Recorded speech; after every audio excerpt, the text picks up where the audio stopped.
jiwa. Oh, happy santri.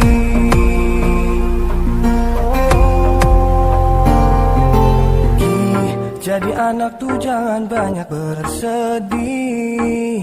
jangan ngelawan orang tua. Jiwa.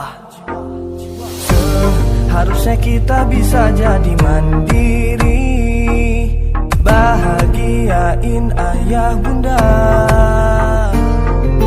Yuk kita sekolah di pondok pesantren, biar jadi anak soleh dan keren, jadi santri alim gaya tetep beken.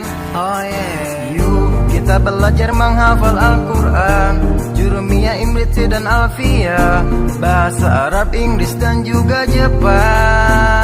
Ayo mondok jadi santri minimal hafal juz amma, bisa ngomong ceramah 4 bahasa, biar makin disayang ayah dan bunda.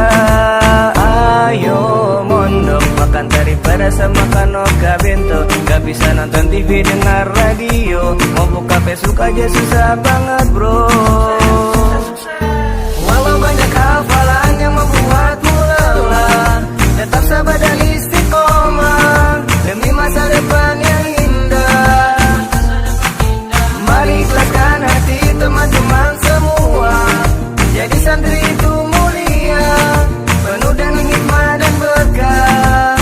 Sukses itu kita yang tentukan, bukan langsung dari Tuhan, hanya manusia pilihan, nahan perih dan cobaan. Di pondok itu kita harus sabar bertahan dari segala cobaan, godaan, rintangan. Jangan berpikir terus-terusan tentang pacaran, Siti Fatimah Zulfa itu harus dilupakan. Lebih baik kita berpikir untuk masa depan, demi meraih cita-cita dan impian.